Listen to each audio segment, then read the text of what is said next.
There is a small and stubborn hunger that arrives in quiet hours, the kind that will not be settled by charts or facts. It leans on your ribs and asks the bluntest question you have. How do you know that anything is real? At some point you get tired of clever words and tidy answers.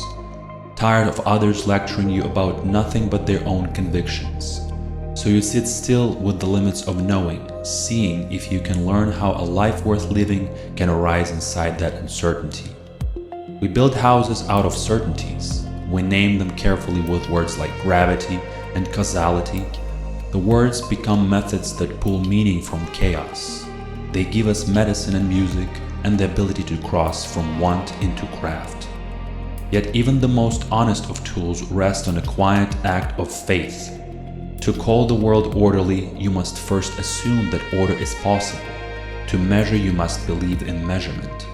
These small pacts go unnoticed until you finally feel the ground shift under your feet. Once seen, the realization arrives with a strange tenderness. Even the firmest knowledge begins with an unprovable trust. Every system, when pressed hard enough, bends back towards its own foundations. The instrument used to verify becomes the verdict that cannot be verified. Proof circles itself. Evidence loops back to the senses that gathered it. Beyond that realization sits a question older than science or scripture. If every structure reaches its limit, what lives beyond the limit? Many call that space God. Others name it mystery, silence, source, or refuse to name it at all. What you call it matters less than how you meet it. The word is a doorway, the posture of meeting is the practice. Belief and knowing are not enemies, they simply speak different dialects of truth. Belief is a movement of the heart, knowledge is a tool of the mind. Both can support you, both can trap you. When belief hardens, it can imprison you. When knowledge claims authority over all domains, it flattens your inner life. Wisdom asks for something gentler. It asks you to keep both hands open, to use one for tools and the other for wonder. A quiet, practical wisdom lives in the insight that attention shapes experience. Not as fantasy, not as delusion, but as a refinement of perception. You cannot wish a mountain into existence. You cannot bend facts by desire, but you can tune your awareness so the available possibilities grow more visible. Attention is a craft.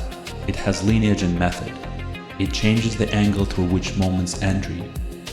People who work with this speak of resonance.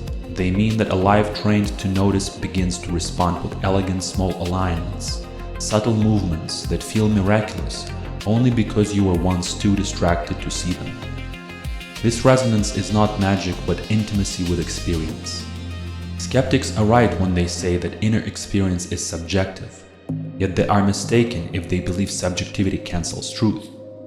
You live in a body with laws, you live in a city with obligations.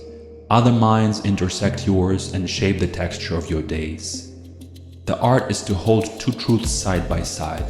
There are facts that do not bend, and there is the field of experience that can be trained. Neither erases the other. A spiritual life that ignores the world becomes fantasy. A life that ignores interior resonance becomes numb. The fulcrum is attention. Consider light traveling from stars that vanished before your ancestors drew maps. That light arrives as a message across ages. It carries a memory of what once was. The cosmos remembers. Your life remembers too. You leave impressions inside yourself, traces of places where attention pulled or broke. To sit quietly is to read those archives and realize that memory is not only in the mind, it is written into the body and into whatever awareness is beneath the body. Imagine a creator with no limits. Most reach for bliss.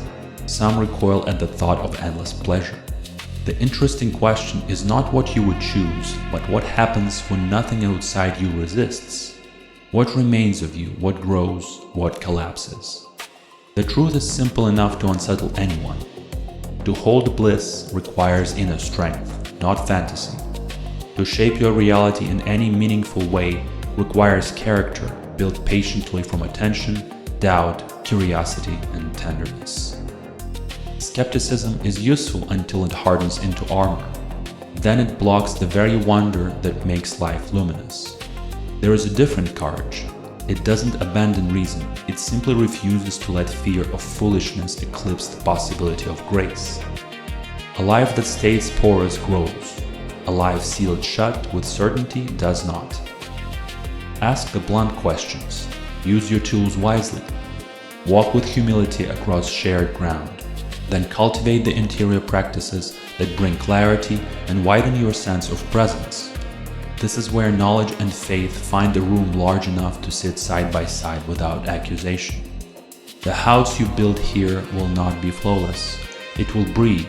It will shift with the seasons. It will invite both doubt and illumination to visit. It will be alive.